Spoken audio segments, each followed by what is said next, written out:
आज मंगलवार का पावन दिन है। सूर्य देवता की किरणें धरती पर अपना स्वर्णिम प्रकाश बिखेर रही हैं और हवा में एक दिव्य सुगंध फैली हुई है।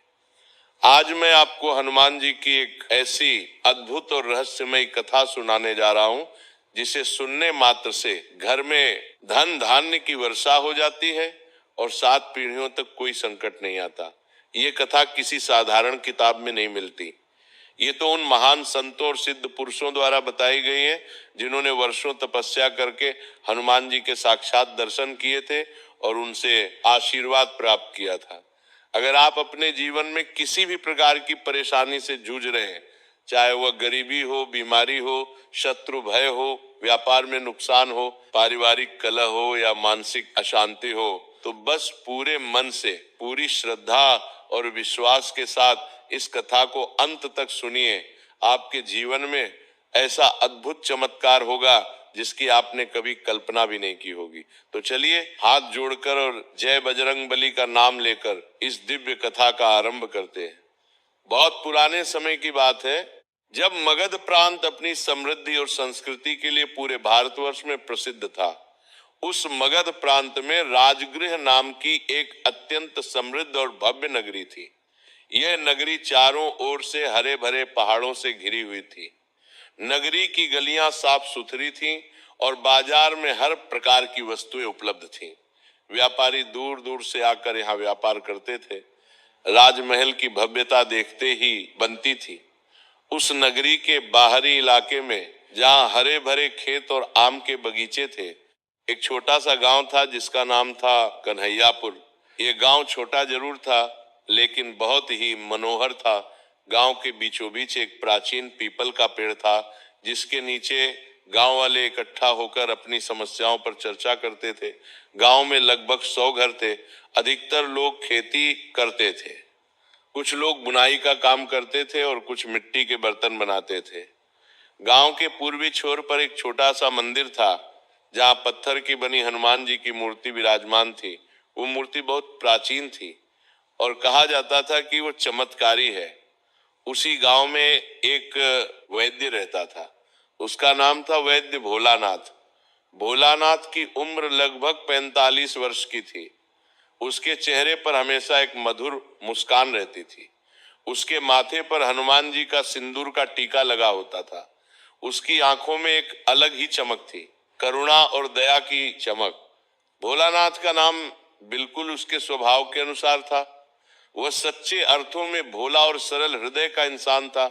उसके मन में किसी के प्रति कोई द्वेष या ईर्ष्या नहीं थी। वह सुबह 4 बजे उठता था और सबसे पहले हनुमान मंदिर जाकर पूजा करता था। फिर वह अपने छोटे से घर में बनी औषधालय में बैठ जाता था। भोलानाथ का घर गांव के बीच में था। ये एक साधारण मिट्टी का घर था, जिसमें 3 कमरे थे। एक कमरा रहने के लिए, एक रसोई और एक औषधालय। औषधालय में लकड़ी की अलमारियां थीं, जिनमें तरह तरह की जड़ी बूटियां, सूखे पत्ते, छाल और जड़ें रखी हुई थीं। दीवार पर विभिन्न प्रकार के पौधों के चित्र लगे हुए थे। कोने में एक छोटा सा चूल्हा था, जहां वह काढ़ा और लेप बनाता था। खिड़की के पास एक छोटी सी मेज थी, जिस पर एक तराजू और कुछ बर्तन रखे हुए थे। वह गरीबों का इलाज पूरी तरह से मुफ्त में करता था। जब कोई गरीब मरीज आता था तो वो उससे कभी पैसे नहीं मांगता था, बल्कि कभी कभी तो वो उन्हें घर से खाना भी दे देता था। जो पैसे दे सके उनसे बहुत कम लेता था, बस इतना कि अगली दवाइयां बन सके। और जो बिल्कुल ना दे सके, उन्हें दवा देकर प्यार से आशीर्वाद भी देता था और कहता था, बस हनुमान जी का नाम लेते रहना, सब ठीक हो जाएगा। भोलानाथ की पत्नी का नाम था चंपा। चंपा की उम्र लगभग 40 वर्ष की थी। उसका व्यक्तित्व बहुत ही कोमल और सौम्य था। उसकी आंखों में एक गहरी शांति थी। वो बहुत ही सुशील, धार्मिक और समझदार महिला थी। हर सुबह वह सूर्योदय से पहले उठ जाती थी।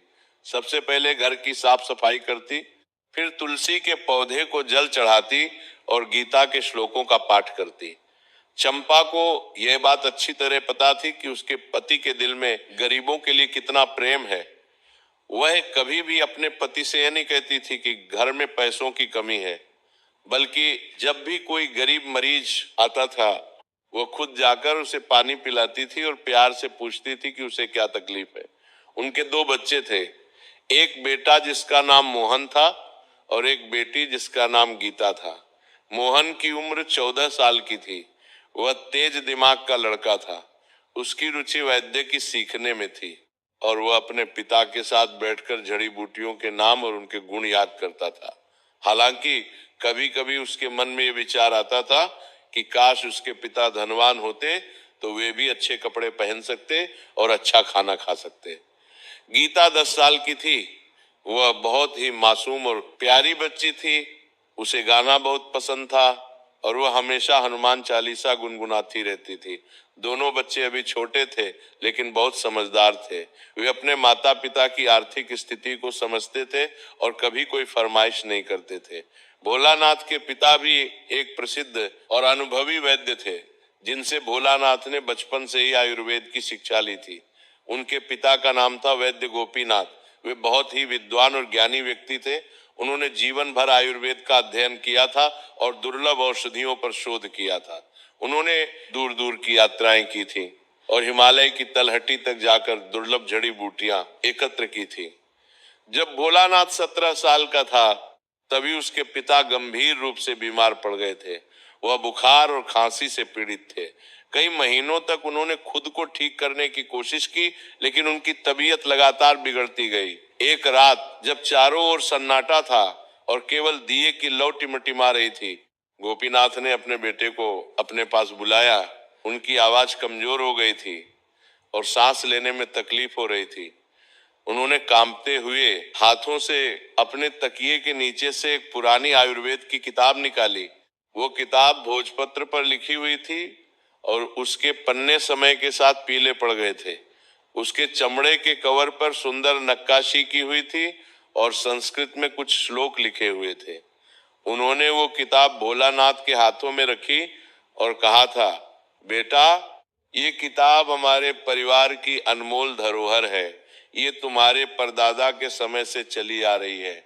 इसमें ऐसी दुर्लभ और चमत्कारी औषधियों के नुस्खे लिखे हैं जो असाध्य रोगों को भी ठीक कर सकते हैं। इसमें वे रहस्य छुपे हैं जो आम किताबों में नहीं मिलते।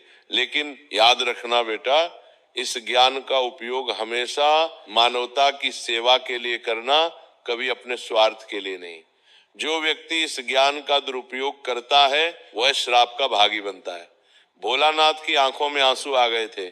उसने पिता के हाथ पकड़े थे और कहा था, पिताजी आप ऐसी बातें मत करिए, आप जल्दी ठीक हो जाएंगे। लेकिन गोपीनाथ मुस्कुराए थे और कहा था, बेटा, हर किसी को एक दिन जाना होता है। मेरा समय आ गया है लेकिन मैं खुश हूं कि मेरे पास तुम जैसा बेटा है। तुम्हारा दिल साफ है, तुम इस ज्ञान का सही उपयोग करोगे। उसी रात गोपीनाथ ने अंतिम सांस ली थी। भोलानाथ ने अपने पिता की बात मान ली थी और उस दिन से वह उसी रास्ते पर चल रहा था। वह किताब उसके लिए केवल एक किताब नहीं थी बल्कि उसके पिता की आखिरी निशानी थी। वो उस किताब को बहुत संभाल कर रखता था। वो लाल कपड़े में लिपटी हुई उसकी अलमारी में सबसे ऊपर रखी रहती थी। वह रोज रात को उसे पढ़ता था और नए नुस्खे सीखता था। हालांकि भोलानाथ का दिल बहुत बड़ा था और उसमें सभी के लिए प्रेम और करुणा थी, लेकिन उसकी जेब बहुत छोटी थी। मुफ्त इलाज करने की वजह से उसके घर में हमेशा पैसों की भारी तंगी रहती थी। महीने के आखिर में तो स्थिति और भी खराब हो जाती थी। कभी कभी तो ऐसा होता था कि मरीजों के लिए जड़ी बूटियां खरीदने के बाद जो बाजार से महंगी दामों पर आती थी, घर में राशन खरीदने के लिए पैसे ही नहीं बचते थे। ऐसे समय में वे केवल 2 वक्त की रोटी और सब्जी पर गुजारा करते थे। कभी कभी तो केवल दाल चावल ही खाना पड़ता था। लेकिन चंपा, वह धैर्यवान महिला, कभी शिकायत नहीं करती थी। वो कभी अपने पति को यह एहसास नहीं होने देती थी कि घर में कितनी मुश्किलें हैं। जब घर में अनाज कम हो जाता था तो वो खुद कम खाती थी, लेकिन पति और बच्चों को पूरा खाना देती थी। जब पड़ोसियों की औरतें नए कपड़े पहनकर आती थी तो चंपा अपने पुराने कपड़ों को ही धोकर फिर से पहन लेती थी। वो अपने पति के नेक काम में हमेशा साथ देती थी और उन्हें प्रोत्साहित करती थी। वो कहती थी, स्वामी, धन तो आता जाता रहता है लेकिन जो पुण्य आप कमा रहे हैं वह हमेशा के लिए। हनुमान जी हमारी देखभाल कर रहे हैं। भोलानाथ हनुमान जी का बहुत बड़ा और सच्चा भक्त था। उसका मानना था कि उसे जो भी वैद्यकी का ज्ञान मिला है वह केवल हनुमान जी की ही कृपा और आशीर्वाद है। वह कहता था कि हनुमान जी औषधि विज्ञान के भी देवता है, क्योंकि रामायण में जब लक्ष्मण जी घायल हो गए थे और उनके प्राण संकट में थे, तब संजीवनी बूटी लाकर हनुमान जी ने ही तो उनके प्राण बचाए थे। हनुमान जी ने पूरा पर्वत उठा लिया था ताकि वैद्य सुषेण सही जड़ी ढूंढ सके। इस कारण भोलानाथ का विश्वास था कि जो भी वैद्य हनुमान जी का सच्चा भक्त होगा उसे हमेशा सही इलाज की प्रेरणा मिलेगी। इसलिए भोलानाथ हर मंगलवार का व्रत रखता था। वह सुबह से ही केवल जल ग्रहण करता था। पूरे दिन वह मरीजों को देखता रहता था लेकिन कुछ नहीं खाता था। दोपहर में वह केवल फल खाता था, केला, सेब या जो भी मौसमी फल मिलता था। वह उस दिन केवल फलाहार करता था और शाम को जब सूरज ढलने लगता था तब वो स्नान करके साफ कपड़े पहनता था, अपने माथे पर हनुमान जी का सिंदूर लगाता था और गांव के हनुमान मंदिर में जाकर विधि पूर्वक पूजा करता था।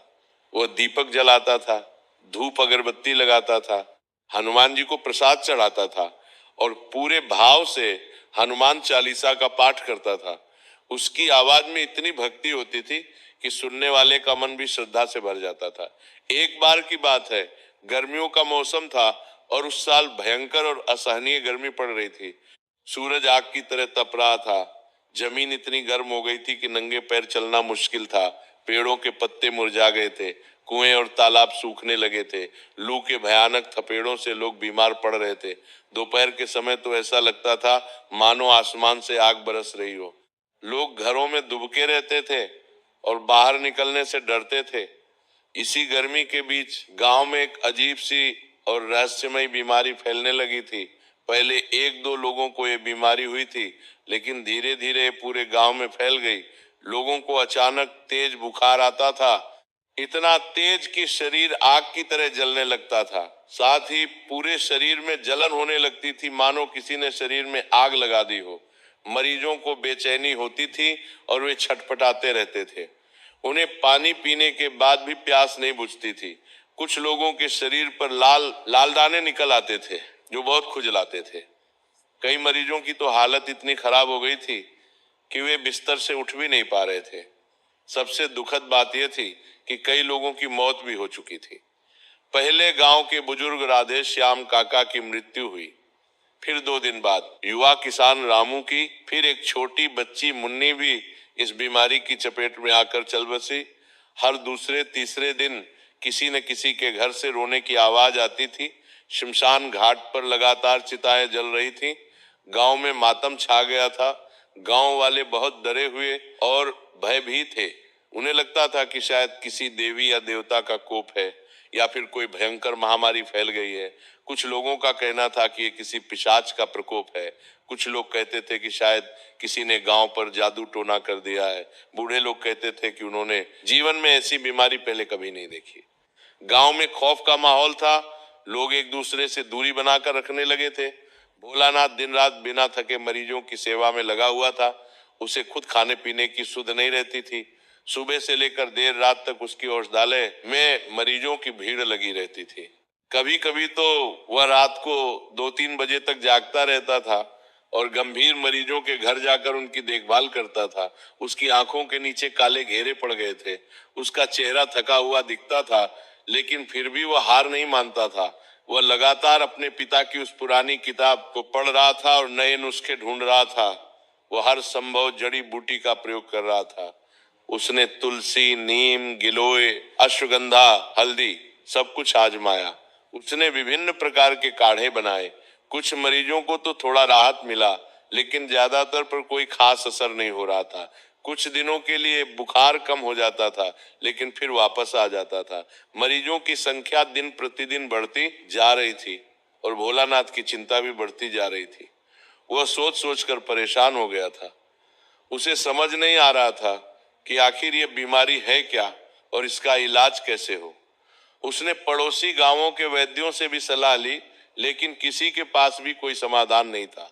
वे सब भी असहाय महसूस कर रहे थे। एक रात की बात है। रात के लगभग 2 बजे थे। चारों ओर सन्नाटा था। केवल झींगुरों की आवाज और दूर से आते हुए सियारों के रोने की आवाज सुनाई दे रही थी। भोलानाथ अपनी औषधालय में अकेला बैठा हुआ था। उसके सामने एक मिट्टी का दीपक जल रहा था जिसकी लौ हवा से हिल रही थी। वह अपनी पिता की उस पुरानी किताब के पन्ने पलट रहा था। उसकी आंखों में थकान थी, उसका सिर भारी हो रहा था, उसके मन में निराशा घर कर रही थी। वो सोच रहा था कि क्या वो अपने गांव के लोगों को बचा पाएगा या नहीं। तभी किताब के अंतिम पन्ने पर, जो बहुत पुराना और फटा हुआ था, उसकी नजर एक ऐसी लिखावट पर पड़ी जो बाकी लिखावट से बिल्कुल अलग थी। वह लिखावट बहुत ही पुरानी और धुंधली हो चुकी थी। स्याही फीकी पड़ गई थी, अक्षर छोटे थे और उन्हें पढ़ना मुश्किल था।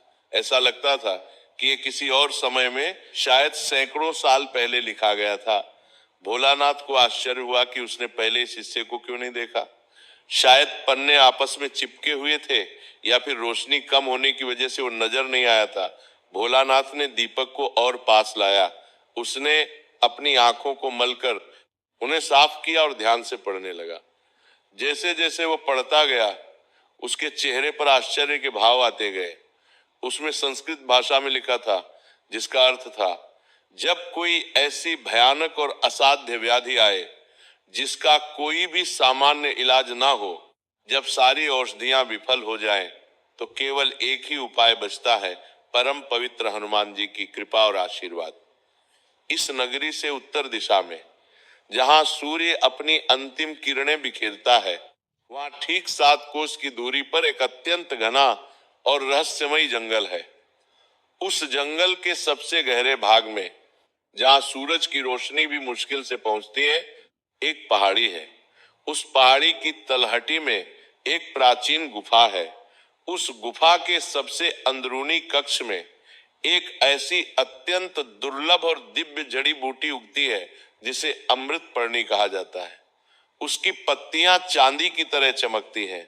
वह केवल पूर्णिमा की रात को चांदनी में अपना पूरा प्रभाव दिखाती है। लेकिन सावधान रहना, उस गुफा तक पहुंचना आसान नहीं है। रास्ते में अनेक खतरे हैं, जंगली जानवर, जहरीले सांप, गहरी खाइयां और क्या पता और क्या। और सबसे बड़ी बात यह है कि उस गुफा की रक्षा एक अलौकिक और रहस्यमय शक्ति करती है। केवल वही व्यक्ति वो पवित्र जड़ी ला सकता है जिसका हृदय बिल्कुल निर्मल और पवित्र हो, जिसके मन में किसी के प्रति कोई बुरा विचार न हो और जो हनुमान जी का सच्चा और समर्पित भक्त हो। अगर कोई स्वार्थी या बुरे इरादे वाला व्यक्ति वहां गया तो वो कभी वापस नहीं लौट पाएगा। भोलानाथ ने ये पढ़कर गहरी सांस ली। उसे लगा कि शायद यही उसकी समस्या का एकमात्र समाधान है। लेकिन साथ ही साथ उसके मन में डर भी था। वो जंगल बहुत खतरनाक है और पूर्णिमा की रात को वहां जाना और भी जोखिम भरा होगा। लेकिन फिर उसने सोचा कि अगर वो नहीं गया तो और कितने लोग मर जाएंगे। उसने तुरंत चंपा को जगाया। चंपा नींद में थी, लेकिन जब उसने पति की आवाज सुनी तो वो तुरंत उठ गई। भोलानाथ ने उसे वह किताब दिखाई और सब कुछ बताया। चंपा ने डर के मारे अपने हाथ अपने मुंह पर रख ली। उसने कहा, नहीं स्वामी, नहीं, आप वहां मत जाइए। वह जंगल बहुत खतरनाक है। वहां हिंसक जंगली जानवर रहते हैं, बाघ, भालू, सांप, और रात को तो वहां जाना और भी खतरनाक है। अगर आपको कुछ हो गया तो मेरा और बच्चों का क्या होगा? कृपया आप मत जाइए, कोई और रास्ता ढूंढिए। भोलानाथ ने चंपा के दोनों हाथ पकड़े और उसकी आंखों में देखते हुए कहा, चंपा, मैं तुम्हारी चिंता समझता हूं, लेकिन सोचो, अगर मैं नहीं गया तो कितने ही निर्दोष लोग मर जाएंगे। आज सुबह ही तो छोटी मुन्नी की मौत हुई। वो केवल 5 साल की थी। उसकी माँ कितना रो रही थी। और कल मोहन की दोस्त राधा भी बीमार पड़ गई है। अगर ये बीमारी इसी तरह फैलती रही तो पूरा गांव खत्म हो जाएगा। उनमें छोटे छोटे बच्चे भी हैं, बूढ़े लोग भी हैं। मैं एक वैद्य हूं। लोगों की जान बचाना मेरा धर्म है, मेरा कर्तव्य है। मैं अपने धर्म से पीछे नहीं हट सकता और मुझे पूरा विश्वास है कि हनुमान जी मेरे साथ हैं, वे मेरी रक्षा करेंगे। मुझे उन पर पूरा भरोसा है। चंपा की आंखों से आंसू बहने लगे। वह जानती थी कि उसके पति का निर्णय अटल है। उसने कहा, ठीक है स्वामी, अगर आपने ये निर्णय ले ही लिया है तो मैं आपको नहीं रोकूंगी, लेकिन कृपया सावधान रहिएगा और हनुमान जी का नाम लेते रहिएगा। अगला दिन मंगलवार था। ये संयोग था या फिर हनुमान जी की लीला, ये कोई नहीं जानता। भोलानाथ ने सुबह 4 बजे उठकर स्नान किया। उसने साफ कपड़े पहने और माथे पर सिंदूर का टीका लगाया। उसने उस दिन व्रत रखने का संकल्प लिया। पूरे दिन उसने केवल जल ग्रहण किया। उसने सुबह से ही हनुमान चालीसा का पाठ शुरू कर दिया। वह हर काम करते हुए हनुमान जी का नाम जप रहा था। जब भी कोई मरीज आता था, वह उसे दवा देने के साथ साथ हनुमान जी का नाम लेने को कहता था। शाम को जब सूर्य पश्चिम में ढलने लगा और आसमान नारंगी और लाल रंग का हो गया, तो भोलानाथ गांव के हनुमान मंदिर गया। मंदिर छोटा था लेकिन बहुत पवित्र था। हनुमान जी की मूर्ति बहुत ही भव्य और तेजस्वी दिखती थी। उनकी आंखों में एक अलग ही चमक थी। भोलानाथ ने मंदिर को साफ किया, दीपक जलाए, धूप अगरबत्ती लगाई, फूल चढ़ाए और प्रसाद रखा। फिर वो हनुमान जी की मूर्ति के सामने घुटनों के बल बैठ गया। उसने अपने हाथ जोड़े और पूरी श्रद्धा और भक्ति से प्रार्थना की, हे पवन पुत्र, हे महाबली, हे राम भक्त, मैं आज एक बहुत बड़े और खतरनाक काम पर जा रहा हूँ। मेरे गांव के लोग एक भयंकर बीमारी से मर रहे हैं। मासूम बच्चे, बूढ़े लोग सभी पीड़ित हैं। मुझे उनकी जान बचानी है। उनकी आंसू भरी आंखें मुझे रात में सोने नहीं देती। लोगों की जान बचाने के लिए मुझे उस खतरनाक जंगल में जाना है जहां कई खतरे हैं। प्रभु, मैं डर रहा हूं। मुझे नहीं पता कि मैं वापस आ पाऊंगा या नहीं, लेकिन मुझे अपने गांव वालों पर भरोसा है और आप पर विश्वास है। हे कृपालु, आप मेरी रक्षा करना, मुझे रास्ता दिखाना, मुझे वह पवित्र जड़ी खोजने में मदद करना ताकि मैं लोगों को बचा सकूं। मैं आपका दास हूं, मेरी रक्षा करना प्रभु।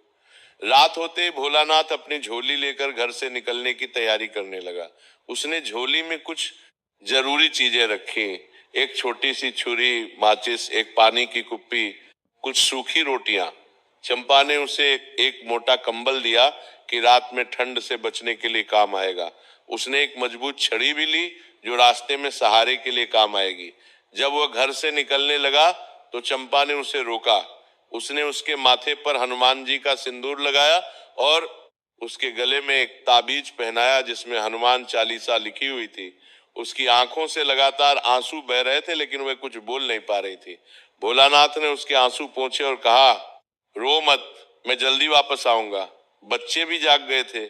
मोहन और गीता दोनों अपने पिता से लिपट गए। गीता रो रही थी और कह रही थी, पिताजी आप मत जाइए, मुझे डर लग रहा है। मोहन ने भी कहा, पिताजी कृपया जल्दी वापस आइएगा, हम आपका इंतजार करेंगे। भोलानाथ की आंखों में भी आंसू आ गए। उसने दोनों बच्चों को प्यार से सीने से लगाया और कहा, बेटा मैं जल्दी आऊंगा, तुम दोनों अपनी माँ का ध्यान रखना और हर रोज हनुमान जी से प्रार्थना करना। फिर उसने आखिरी बार अपने घर को देखा। वो छोटा सा घर जिसमें उसने इतने वर्ष बिताए थे, वो घर जहां उसके बच्चे पैदा हुए थे, वो घर जो उसका सब कुछ था। उसने हनुमान जी का नाम लिया और हिम्मत करके चल पड़ा। उत्तर दिशा की ओर चलते हुए भोलानाथ धीरे धीरे गांव से बाहर निकल गया। रात का समय था, अंधेरा गुप्त था। आसमान में काले बादल छाए हुए थे और चांद भी कभी दिखता था, कभी बादलों के पीछे छुप जाता था। जब चांद छुप जाता था तो चारों ओर इतना अंधेरा हो जाता था कि हाथ को हाथ नहीं सूझता था। ठंडी हवा चल रही थी जो पेड़ों की शाखाओं से टकराकर एक सरसराहट की आवाज पैदा कर रही थी। वो आवाज कभी कभी किसी के फुसफुसाने जैसी लगती थी। भोलानाथ के हाथ में एक मशाल थी जो रास्ता दिखा रही थी। मशाल की लौ हवा में हिल रही थी और उसकी रोशनी कभी तेज होती थी, कभी मध्यम। वह चलता गया। खेत खत्म हो गए। अब चारों ओर जंगली घास और झाड़ियां थीं। रास्ता संकरा होता जा रहा था। जंगल की शुरुआत हो गई थी। पेड़ बड़े और घने होते गए। जंगल अब और भी घना हो गया था। पेड़ इतने ऊंचे और विशाल थे कि उनकी शाखाएं आसमान को छू रही थीं। उनकी जड़ें जमीन से बाहर निकली हुई थीं और रास्ते में बाधा बन रही थी। कहीं कहीं बेलें और लताएं एक पेड़ से दूसरे पेड़ पर लिपटी हुई थी। जंगल में अजीब अजीब और डरावनी आवाजें आ रही थी। कहीं से उल्लू की कर्कश आवाज आ रही थी, हूत हूत हूत हूत।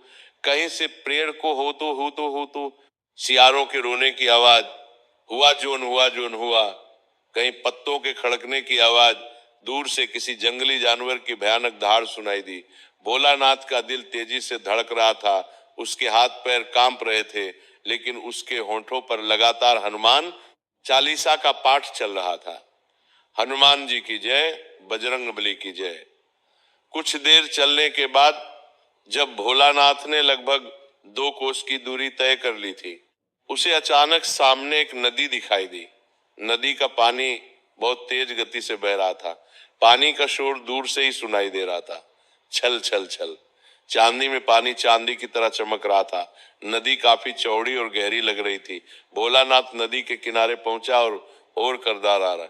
इस भोलानाथ नदी के किनारे पहुंचा, नीचे झांक कर देखा। पानी बहुत गहरा था और बहुत तेज बह रहा था। भंवर बन रहे थे और पानी की लहरें किनारे से टकरा रही थी। भोलानाथ सोच में पड़ गया। उसे समझ नहीं आ रहा था कि इस तेज नदी को कैसे पार करे। अगर वो तैरने की कोशिश करेगा तो धारा उसे बहा ले जाएगी। अगर वह यहीं रुक गया तो समय बर्बाद होगा और पूर्णिमा की रात निकल जाएगी। वो इधर उधर देखने लगा कि कोई नाव या पुल तो नहीं है। तभी मशाल की रोशनी में उसे थोड़ी दूरी पर एक पुराना और जर्जर लकड़ी का पुल दिखाई दिया। वो पुल बहुत पुराना था। उसकी लकड़ियां समय के साथ सड़ गई थी। कई जगहों पर लकड़ियां टूटी हुई थी। रस्सियां जो पुल को सहारा दे रही थी, वे भी जगह जगह से फटी हुई थी। पुल हवा में हिल रहा था। ऐसा लग रहा था कि किसी के भी थोड़े से वजन से वो टूट जाएगा और नीचे गिर जाएगा। भोलानाथ ने पुल के पास जाकर उसे ध्यान से देखा। उसने एक पत्थर उठाया और पुल पर फेंका। पुल जोर से हिला और चरमराने की आवाज आई। भोलानाथ के मन में डर समा गया, लेकिन उसके पास कोई और विकल्प नहीं था। उसने गहरी सांस ली और मन ही मन हनुमान जी का नाम लिया। उसने कहा, हे हनुमान जी, अब मेरी रक्षा आप ही कर सकते हैं, मुझे हिम्मत दीजिए। भोलानाथ ने बहुत सावधानी से पुल पर अपना पहला कदम रखा। पुल जोरदार तरीके से चरमराया और हिलने लगा।